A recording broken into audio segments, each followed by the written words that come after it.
Hello my dear students, आप लोगों का इस नए क्लास में स्वागत है। आज की हम अपनी इस नई क्लास में हम सेक्शन ई का लास्ट क्वेश्चन सॉल्व करने वाले हैं।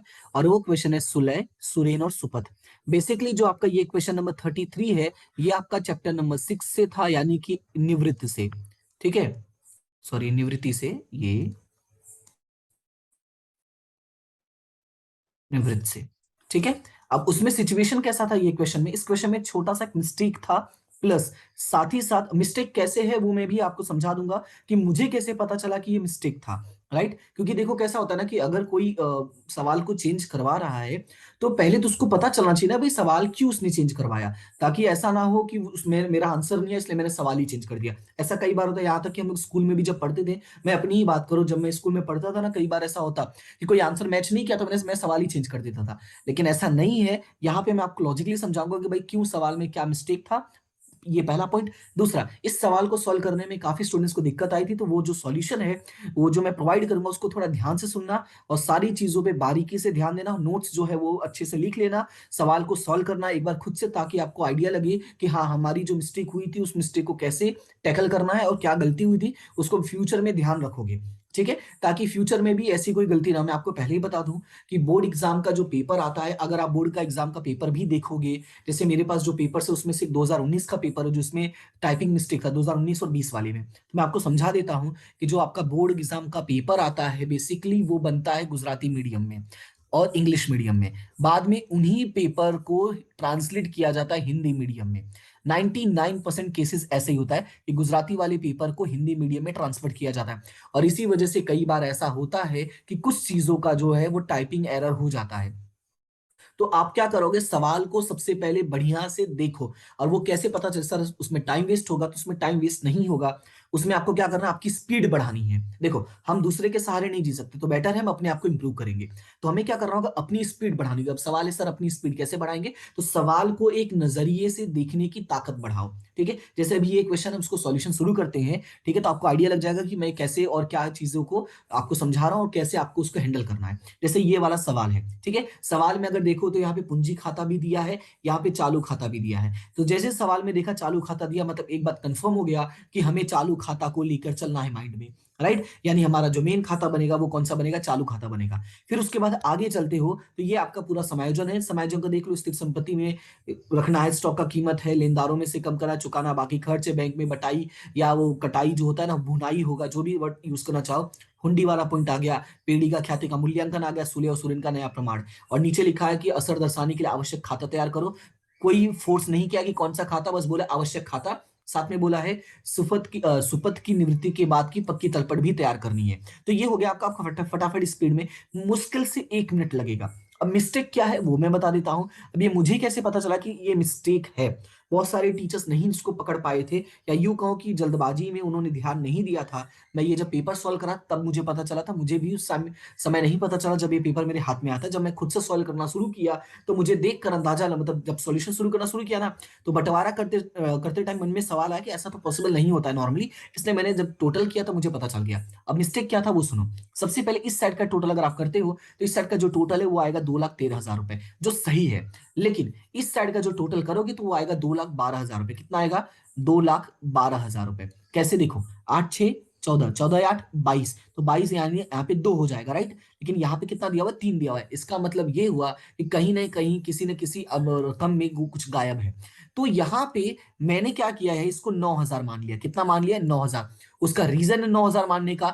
9,000 मानने का रीजन ये है, अगर मैं 8,000 का बंटवारा करता हूं तो वो पॉइंट में आएगा, जो सॉल्यूशन करना पॉसिबल नहीं है, थोड़ा डिफिकल्ट हो जाता है। और अगर इसको मैं 9,000 करता हूं तो जो सॉल्यूशन है वो प्रॉपर हो जाता है। इसी वजह से मैंने इसको 9,000 मान लिया। बाकी का जितना रकम है वो बहुत व्यवस्थित दिया हुआ है, जिसमें आपको प्रॉब्लम नहीं होगा। तो इस तरह से मुझे पता चला कि यहाँ पे सामान्य नमद क्या होगा, 9,000 रुपए होगा।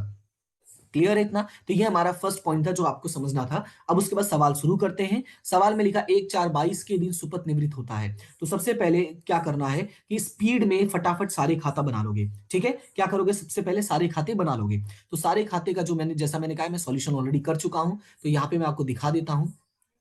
ये रहा क्वेश्चन हमारा।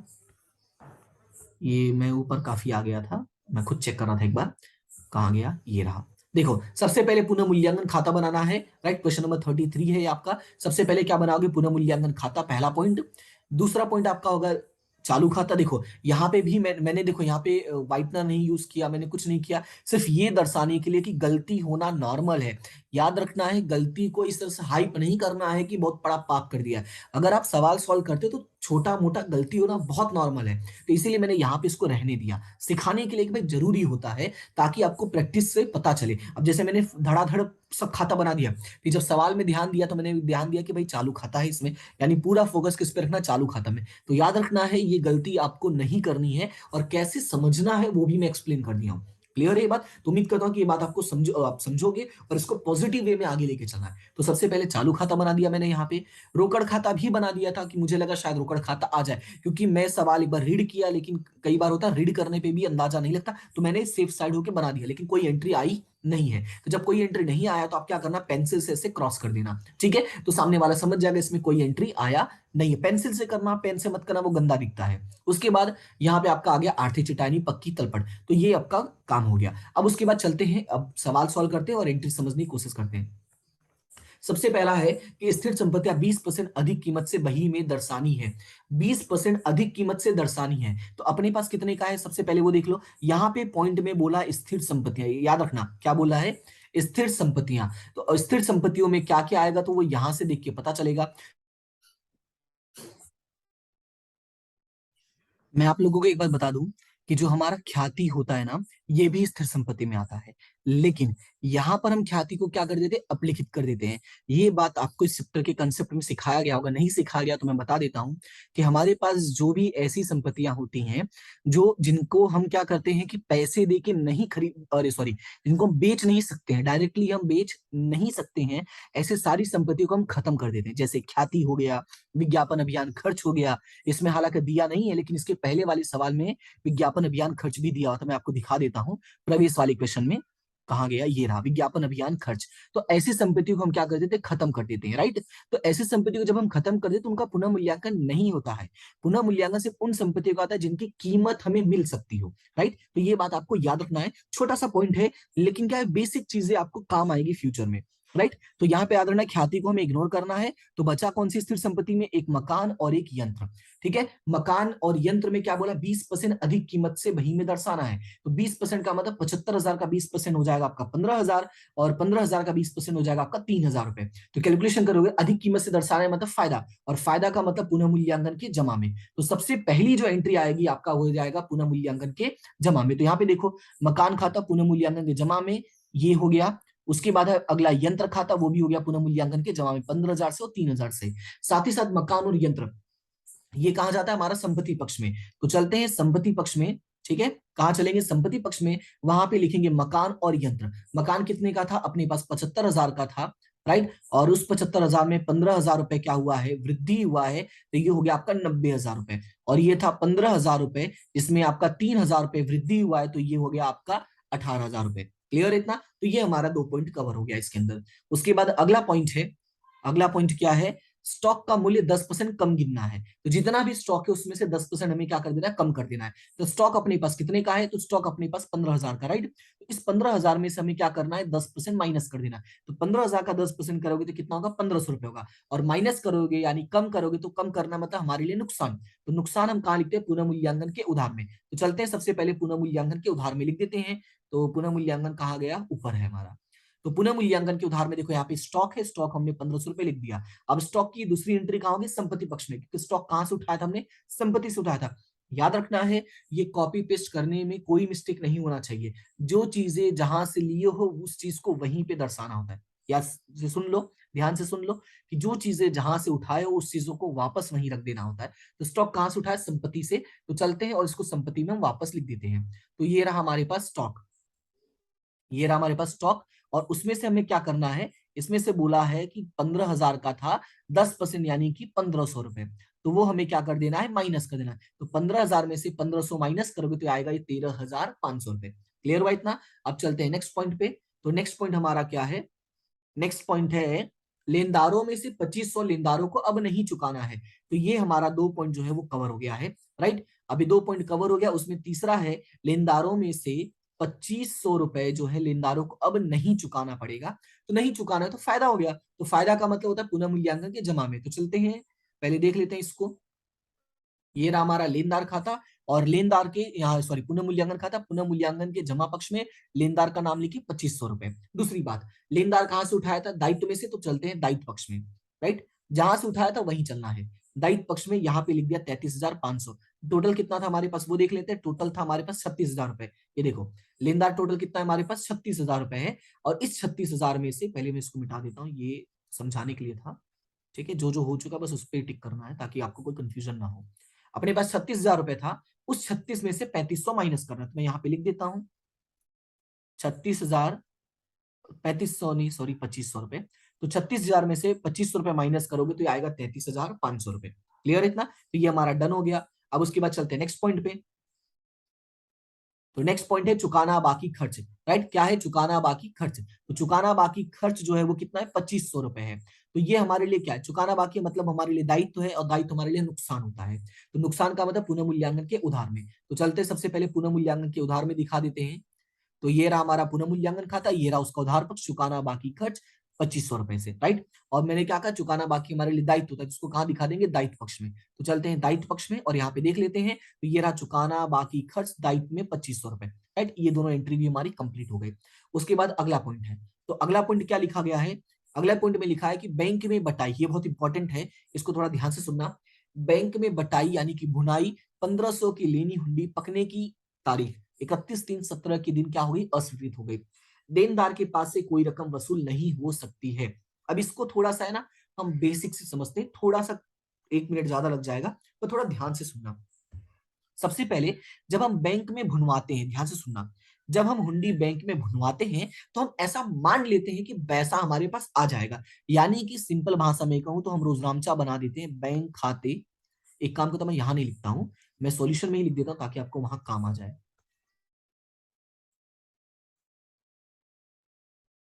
सॉरी, ये मुझे लग रहा है ज्यादा आगे आ गया मैं।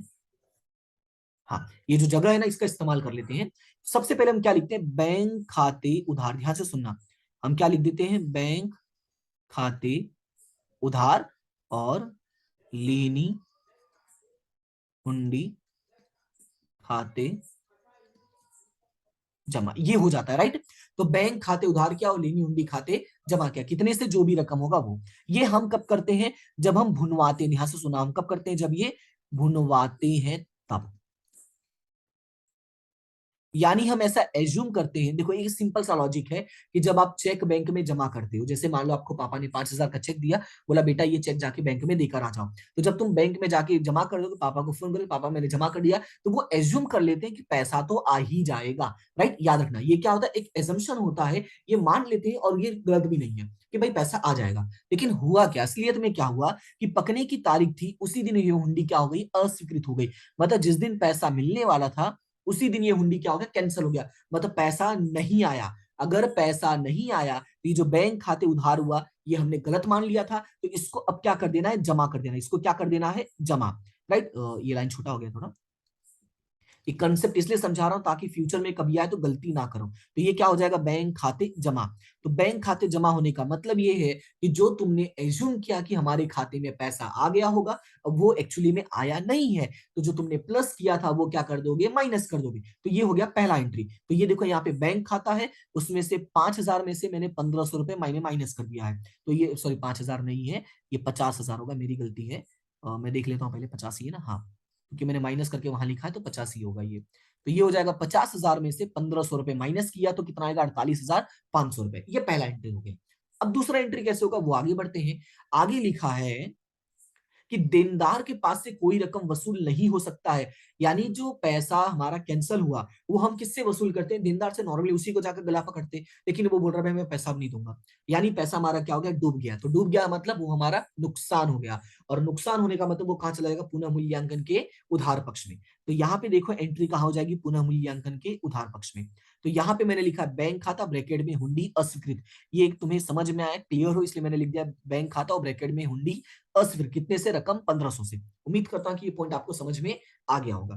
क्लियर है ये बात? देखो ये बहुत ही बेसिक है, बस आपको याद रखना है 11वीं का जो अकाउंट का बेसिक नॉलेज है वो वही याद रखोगे तो लगभग 12th कंप्लीट हो जाता है। आपको नया सिर्फ दो चार चीजें आती है, बाकी सब हमारा जो है वो बेसिक ही पॉइंट होता है। तो उम्मीद करता हूँ ये सवाल अच्छे समझ में आ गया होगा। अगर आ गया हो तो चलते हैं अगले पॉइंट पे।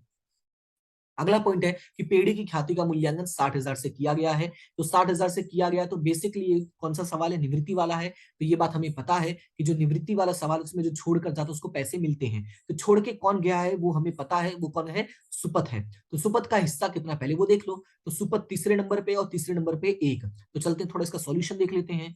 सॉल्यूशन तो मैंने किया ही है, नहीं किया होगा तो मैं सॉल्व करके वापस दिखा दूं, कोई दिक्कत नहीं है। ये देखो लिखा है सुलह, सुरेन और सुपथ। सुपथ का हिस्सा कितना है, 1, यानी टोटल है 6। तो ये हो जाएगा 1/6। और यहाँ पे मैंने क्लियरली लिखा हुआ कि निवृत्त होता है। ध्यान से सुनना। अब उसके बाद सवाल में नया प्रमाण भी दिया जो अगले पॉइंट में, तो इसको अभी मैं फिलहाल इग्नोर करता हूं। और ख्याति वाला जो कैलकुलेशन है वो यहाँ पे दिखाया, तो वो देख लो। ख्याति का मूल्यांकन कितना किया गया है, 60,000 से किया गया है। ये जो ख्याति का मूल्यांकन होता है बेसिकली कौन सी ख्याति होती है, नई ख्याति होती है, याद रखना है। अब इसमें सुपथ का हिस्सा कितना है, 60,000 गुणे 1/6, यानी कितना आ जाएगा, 10,000 आ जाएगा। तो ये हमारा ये पॉइंट यहीं पे खत्म हो गया। इस पॉइंट का और कोई इस्तेमाल नहीं है, सिर्फ ख्याति की गणना करने लिए, ख्याति का हिस्सा जानने के लिए करना था। ये डन हो गया। अब अगला है सुलह और सुरेन का नया प्रमाण कितना है, 2:1। अब यहां से खेल शुरू होगा। देखो यहाँ पे क्लियरली लिखा हुआ है कि सुलह और सुरेन, कैसे पता चला, इसी के देखो नीचे लिखा है मैंने इसीलिए। ठीक है, सुलह और सुरेन का 2:1, यानी टोटल कितना है, 3 है, यानी 2/3 और 1/3। क्लियर है। याद रखना है निवृत्ति वाले चैप्टर में हमें निकालना होता है लाभ, और प्रवेश वाले में हमें निकालना होता है त्याग। तो यहाँ पे हम क्या निकालेंगे, लाभ। तो लाभ का फॉर्मूला क्या हो जाएगा, नया भाग माइनस पुराना भाग। क्या हो जाएगा, नया भाग माइनस पुराना भाग। अब इसका सॉल्यूशन करोगे तो कैसे होगा कि सुलह और सुरेन, नया कितना दिया, 2/3। ये देखो 2/3 है और 1/3 है, तो यहाँ पे 2/3 लिखा और 1/3 लिखा। और पुराना कितना है, तो पुराना अगर देखोगे इनका तो 3/6 और 2/6 है। तो यहाँ पे लिखा 3/6 और 2/6। अब थोड़ा ध्यान दोगे तो यहाँ पे 6 है और यहाँ पे 3 है। 3 और 6 यानी 3 दूना 6, यानी 2 से गुणा और 2 से भाग। तो यहाँ पे 2 से गुणा किया, 2 से भाग किया, 2 से गुणा किया, 2 से भाग किया। तो सॉल्यूशन क्या बनेगा, 4/6, 2/6 और ये 3/6, 2/6 तो पहले से था। 4 में से 3 का कितना आएगा, 1/6। तो ये रहा आपका सॉल्यूशन। 2 में से 2 गया तो कितना आएगा, 0। मतलब ना इसने लाभ किया और ना ही इसने क्या किया, त्याग। तो ये लिखना हो तो लिख देना, ना लाभ ना त्याग। और इसने क्या किया है, लाभ। तो हमने पढ़ा है कि त्याग वाले चैप्टर में, सॉरी सॉरी, निवृत्ति वाले चैप्टर में जो पर्सन यानी जो साझेदार लाभ करता है पूरा का पूरा पैसा उसको ही देना पड़ता है। तो यहाँ पे लाभ किसने किया, सुलह ने। तो यही पैसा अपने जेब से चुकाएगा। तो जब ये पैसा चुकाएगा तो इसकी पूंजी क्या हो जाएगी, घट जाएगी। तो रोजनामचा बनेगा सुलह खाते उधार। देखो यहाँ पे लिखा ना, सुलह के चालू खाते उधार। अब सवाल है सर आपने चालू क्यों लिखा, क्योंकि यहाँ पे चालू खाता दिया इसलिए चालू खाता लिख देंगे। तो सुलह के चालू खाते उधार और सुपथ के चालू खाते जमा। तो ये हो गया आपका एंट्री, 10,000 10,000। अब इसका एंट्री कैसे करोगे वो चल के देख लेते हैं। ये तो रोजनामचा था, ठीक है। एंट्री कैसे होगा, देखो सबसे पहले क्या हुआ है, सुलह खाते उधार हुआ, तो पहले वो देख लो। तो सुलह खाते उधार, तो देखो ये रहा चालू खाता और ये रहा उधार पक्ष। ठीक है, इसको मैं मिटा देता हूं, ये उधार पक्ष है। और यहाँ पे सुलह के उधार में लिखा 10,000 रुपए और नाम लिखेंगे सुपथ का। ठीक है, यानी ये एंट्री कंप्लीट। और उसी तरीके से सुपथ के जमा पक्ष में, तो देखो ये रहा सुपथ का जमा पक्ष और उसमें नाम आ जाएगा सुलह के चालू खाते। तो ये भी एंट्री कंप्लीट हो गया। क्लियर है इतना। तो यहाँ पे हमारा ये एंट्री कंप्लीट हो गया। अब चलते हैं अगले पॉइंट में। तो अगला पॉइंट बचा नहीं, सात के सातों समायोजन जो है हमने कंप्लीट कर दिया। तो देखो समायोजन में ज्यादा कुछ था नहीं, बस एक पॉइंट एक्स्ट्रा था, एक पॉइंट थोड़ा सा अलग सा था, जो बेसिकली मे बी शायद आपने प्रैक्टिस ना किया हो इसलिए कंफ्यूजन रहा होगा। पर उम्मीद करता हूं कि ये भी solution maximum to maximum students ने सॉल्व किया होगा। अब चलते हैं अगले पॉइंट पे। अगला पॉइंट है कॉपी पेस्ट। तो कॉपी पेस्ट कैसे करना है वो देख लो। सबसे पहले पूंजी खाता है, तो पूंजी खाता जो है यहाँ पे ध्यान से सुनना, जो पूंजी खाता है बेसिकली यहाँ पे 3 लोग हैं, सुलह, सुरेन और सुपथ। ध्यान से सुनना। अब इसमें एक तो छोड़ के जा रहा है, कौन है वो, सुपथ। कौन छोड़ के जा रहा है, सुपथ। ध्यान से सुनना। तो सुलह और सुरन, सॉरी सुरन नहीं यार, सुरेन, सुलह, सुरेन और सुपथ, इनका छोटा सा पूंजी खाता बना लेते, क्योंकि ये छोड़ के जा रहे हैं, हिसाब बराबर बिठाना पड़ेगा। तो मैंने बनाया है कि नहीं वो मुझे देखना पड़ेगा, बनाया है, ऐसे कैसे हो सकता है। तो यहाँ पे देखोगे पूंजी खाता छोटा सा बनाया है। अगर मान लो कि अगर ये प्रवेश का होता तो डायरेक्टली ट्रांसफर हो जाता, लेकिन निवृत्ति का है, हिसाब बराबर बिठाना पड़ेगा, इसलिए ऐसा हुआ। तो सबसे पहले हमने पूंजी खाता बनाया और तीनों के जमा पक्ष में, तो यहाँ पे सुलह, सुरेन और सुपथ, 65,000, 50,000 और 35,000 हमने ट्रांसफर कर दिया। ये बात क्लियर हुआ, ठीक है। अब उसके बाद चलते हैं अगले पॉइंट पे। तो अगला पॉइंट क्या है आपका, सामान्य अनामत। तो सामान्य अनामत का बंटवारा कर लेना है, कहाँ पे, चालू खाते में, राइट। तो चलते हैं देख लेते हैं कौन से अनुपात में बंटवारा करना है, 3-2-1। तो ये रहा हमारा चालू खाता ऊपर। और बंटवारा कैसे करना है वो मैंने समझाया था कि क्रॉस वाला, राइट। तो यहाँ पे सामान्य अनामत और बंटवारा किया तो 3 2 1 में 4,500, 3,000 और 1,500। देखो अगर ये वहां पे मैं 8,000 ही रहने देता तो ये पॉइंट में कैलकुलेशन आता, और पॉइंट में कैलकुलेशन आता बाद में उसको सॉल्व करना थोड़ा डिफिकल्ट होता। अब बोलोगे सर जिन लोगों ने सवाल सॉल्व कर दिया क्या उनको नंबर मिलेगा? तो उनको डेफिनेटली नंबर मिलेगा। जिन लोगों ने पॉइंट में सॉल्यूशन किया होगा उनका सवाल गलत नहीं माना जाएगा, वो सही माना जाएगा, राइट? क्योंकि वो सवाल की मिस्टेक है, वो तुम्हारी गलती नहीं है। लेकिन जिन लोगों ने ऐसा सॉल्यूशन कर दिया होगा उनको माना जाएगा कि ये बच्चा बहुत होशियार है। मैं हूंगा, अगर मान लो मैं होता हूँ उसकी जगह पे, तो मैं 1 नंबर एक्स्ट्रा दे दूंगा। हालांकि ऐसा मजाक है, इसको सीरियस मत लेना, ठीक है? कोई एक्स्ट्रा नंबर नहीं देने वाला है, लेकिन ये शाबाशी देनी पड़ेगी भाई उस स्टूडेंट ने इस चीज को कैच कर लिया कि भाई ये मिस्टेक है इस सवाल में। तो मेरे हिसाब से शाबाशी तो उसकी बनती है, नहीं है तो कोई दिक्कत नहीं है, ठीक है?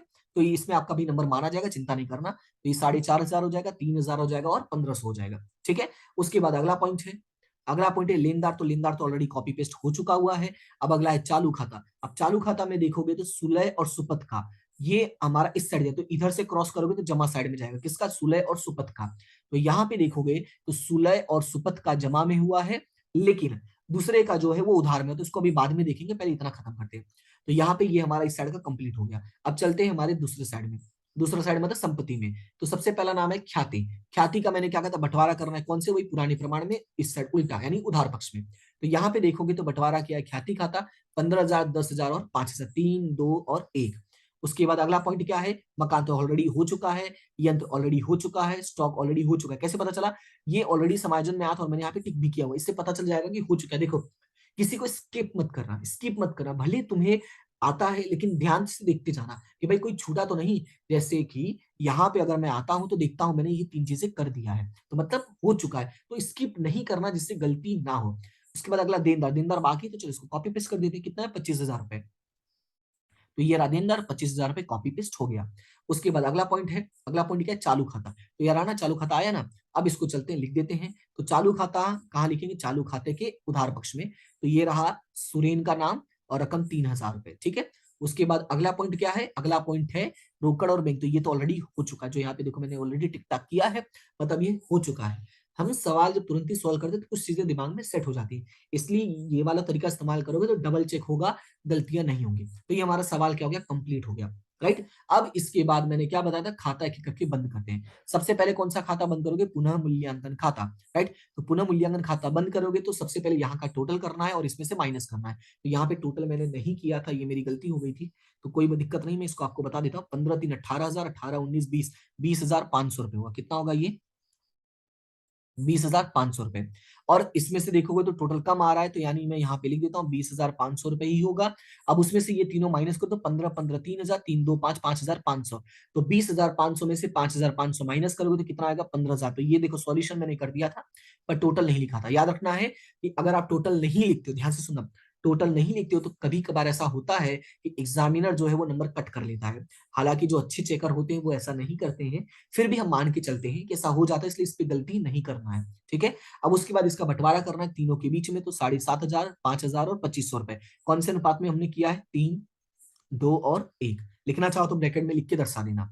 अब इसके बाद इसकी एंट्री कहाँ जाएगी? चालू खाते की जमा पक्ष में। तो ये रहा चालू खाते की जमा पक्ष में 7,500, 5,000 और 2,500 रुपए। क्लियर है? अब उसके बाद हमें क्या करना है? खाता बंद करना है एक एक करके। तो एक एक करके खाता बंद करते हैं। तो जब एक एक करके खाता बंद करेंगे तो सबसे पहले सुलह का। अब सुलह का, अब देखो ध्यान से सुनना, ऐसे सवाल में थोड़ा ध्यान देना है कि जब रकम का थोड़ा उलटफेर होता है, खास करके चालू खाते में, तो चीजों को थोड़ा ध्यान रखोगे। दोनों साइड का टोटल कर लो, जैसे इधर 10 इधर 15, तो डायरेक्टली पता चला 25,000 है, और इधर 8 4 12 और 12 7 19 और एक 20,000 है। मतलब ये हुआ, हालांकि मैं तो डायरेक्टली कि आप कैलसी में करना ताकि गलतियां ना हो। तो किस साइड का ज्यादा आ रहा है? इस साइड का ज्यादा आ रहा है, तो इसलिए मैंने यहाँ पे 25 लिखा और यहाँ पे 25 लिखा। पर इस साइड का जो टोटल है वो आ रहा है 20,000 रुपए। तो डिफरेंस किस तरफ आएगा? इसी तरफ आएगा, इसलिए यहाँ पे 5,000 रुपए लिख के नाम लिख देंगे, शेष आगे ले गए। उसी तरीके से सुरेन का करो, तो 10 3 13 हो रहा है, लेकिन यहाँ पे 5 3 8 ही हो रहा है। ध्यान से सुनना, यहाँ पे 13 हो रहा है, यहाँ पे 8 हो रहा है, तो बड़ा कौन सा? ये वाला। तो यहाँ पे 13 लिखा, यहाँ पे 13 लिखा, लेकिन यहाँ पे टोटल 8 आ रहा है। 13 में से 8 माइनस करो, कितना आ जाएगा? 5,000 आ जाएगा, राइट? तो यहाँ पे भी हमने 5,000 रुपए लिख दिया। क्लियर हुआ इतना? ये जो मैंने लिखा इसको आप पेंसिल से लिखना, ताकि इसको आप क्या करो, मिटा सको। ये सारी चीजें मैंने अपने जो वीडियोस हैं, जो मैंने एक्सप्लेन किया है सवाल, वहां पे डिटेल में एक्सप्लेन किया है। अगर आप लोगों को नहीं आइडिया लगता है कि ये सब क्या हो रहा है, तो तुम लोग है ना उस वीडियोस को भी देखना, ठीक है, सवालों को देखना ताकि सारी चीजें का कवर कर सको अच्छे से। अब उसके बाद अगला होगा सुपथ। तो सुपथ में देखोगे तो ये 10 प्लस 10 20 और ये 15 और ये 25, यानी देख के इधर का ही ज्यादा लग रहा है, राइट। इधर का तो एक ही एंट्री है, राइट। तो ये यहाँ पे लिख दिया 24,000 रुपए और यहाँ पे भी लिख दिया 24, और यहाँ पे तो हमें 5 ही दिख रहा है। इसका मतलब जो डिफरेंस आएगा वो कितना आएगा, 19,000 रुपए आएगा। अब यहाँ पे भी मैंने लिख दिया शेष आगे ले गए, पर शेष आगे ले गए ब्रैकेट में लिखा है पूंजी खाते। क्यों पूंजी खाते लिखा वो सुन लो। जो सुपथ है वो क्या हो रहा है, छोड़ के जा रहा है, ध्यान से सुनना। जो सुपथ है वो क्या हो रहा है, निवृत्त हो रहा है। तो यहाँ पे मैं ब्रैकेट में इसके लिख देता हूं, निवृत्त हो रहा है। तो अगर ये निवृत्त हो रहा है तो निवृत्त होने का मतलब ये हुआ कि इसका पैसा हमें देकर हिसाब खत्म करना है। तो हिसाब खत्म करना है तो मेरे पास यहाँ पे नॉर्मली सीखा होगा, पढ़ा होगा कि जो भी हिस्सा निकलता है उसको हम लिखते हैं लोन के तौर पे। क्या लिखते हैं, लोन के तौर पे। लेकिन ये चालू खाता यानी पूंजी खाता भी दिया है, तो डबल डबल लोन दिखाने से बेटर है इसको हम ट्रांसफर कहाँ करेंगे, इसको ट्रांसफर करेंगे पूंजी खाते में। तो इसीलिए देखोगे यहाँ पे तो पूंजी की जमा पक्ष में मैंने इसकी एंट्री की है। ये देखो, नाम लिखा है चालू खाता और रकम लिखा 19,000 रुपए। अब इसका टोटल करोगे तो यहाँ पे एक ही की एंट्री है, तो सीधा सीधा मैंने शेष आगे ले गए इन दोनों का लिख दिया 65 और 50, और इसका मैंने लिख दिया लोन खाता 54,000 रुपए। राइट, समझ में आया। तो इस तरह से दोनों का खाता बंद करके एक रकम बना दिया और जिसको नाम दिया हमने लोन खाता। और ये लोन खाता कहाँ चला जाएगा, दायित्व पक्ष में चला जाएगा। तो ये देखो ऊपर आपका दायित्व पक्ष, यहाँ पे लिखा लोन खाता, ब्रैकेट में सुपथ, और रकम कितना आ गया 54,000 रुपए। क्लियर है। उसके बाद अगला काम होता है हमारा कि ये पूरा खाते का व्यवस्थित जो रकम है ट्रांसफर करना। रकम का ट्रांसफर कैसे मैंने सिखाया था, मैंने कहा था, यहाँ पे मैं कलर चेंज कर देता हूं ताकि थोड़ा ध्यान रहे। मैंने कहा था कि ये ऐसे नीचे ट्रांसफर करना होता है। कैसे, ये ऐसे नीचे ट्रांसफर करना होता है। तो इस साइड तो कोई एंट्री नहीं आया, इस साइड दो आया है, तो इसके नीचे कौन सा आता है, संपत्ति पक्ष आता है। देखो इसके नीचे संपत्ति पक्ष आया, तो यहाँ पे लिखा है चालू खाता सुलय और सुरेन 5-5 हजार, यानी 10,000 रुपए। क्लियर है इतना। और पूंजी खाते का यहाँ पे आ गया 1,15,000, यानी 65 और 50, तो ये भी एंट्री डन। अब इसका टोटल करोगे तो आएगा 2,05,000 और 2,05,000। तो ये सवाल भी हमारा यहाँ पे कंप्लीट हो गया। सवाल का टोटल करके एक बार चेक कर लेना कि कोई गलती तो नहीं हुई है, गलती हुई तो बता देना, नहीं गलती हुई तो थैंक यू बोल देना कम से कम। राइट, तो उम्मीद करता हूँ कि ये सवाल समझ में आ गया होगा। सवाल समझ में आ गया हो तो वही चीज थैंक यू सो मच बोल देना, नहीं बोलोगे तो कोई बात नहीं। ठीक है। और दूसरा चीज, लाइक शेयर सब्सक्राइब करते रहना, और वीडियो को अपने दोस्तों के साथ मैक्स टू मैक्स शेयर करो। अपने इंस्टाग्राम पे शेयर कर सकते हो, व्हाट्सएप पे शेयर कर सकते हो। इससे क्या होगा कि ये जो रीच होता है वो बढ़ेगा। इंस्टाग्राम और ये यूट्यूब का भी अगर आप यूज करते हो तो पता होगा, नहीं भी करते हो तो सिर्फ सपोर्ट करने के लिए आप इतना कर सकते हो। उम्मीद करता हूँ कि ये बात आपको समझ में आ रही है। छोटा सा सपोर्ट जो होगा वो मेरे लिए फायर की तरह काम करेगा, और मैं और भी चीजें आपको प्रोवाइड करता रहूंगा। हालांकि इतना प्रोवाइड कर रहा हूँ, आप समझ जाओ कि मैं आपके लिए कितना करने की कोशिश कर रहा हूँ, क्योंकि टारगेट एक ही है, मैक्स टू मैक्स लोग पढ़े, चीजों को बेसिक से सीखें। जो मुझे नहीं मिला वो मैं देने की कोशिश कर रहा हूँ। एक इमरान हाशमी है, शायद नाम सुना होगा, बहुत फेमस है। उसका एक मूवी में डायलॉग है कि जो मुझे नहीं मिला मैं वो दूसरों को खुशी देने की कोशिश कर रहा। तो वही बात है, जो चीजें मुझे नहीं सिखाई गई थी या जो मुझे नहीं पता था उस समय पे जब मैं 12th में था, तो वो मैं चीजें आपको प्रोवाइड करने की कोशिश कर रहा हूँ, ताकि जब आप आगे जाओ तो बेसिक लेकर जाओ। ठीक है, क्योंकि यही बेसिक जो है आपको आगे काम आता है। उम्मीद करता हूँ कि बात आप इसको समझ रहे होंगे। ठीक है, फिलहाल आज के लिए इतना ही, मिलते हैं नेक्स्ट क्लास में। नेक्स्ट क्लास में आपका सेक्शन एफ शुरू हो जाएगा। ठीक है, तो फिलहाल आज के लिए इतना ही, मिलेंगे उस क्लास में और उसमें एफ शुरू करेंगे। ठीक है, तब तक के लिए thank you so much and have a good day.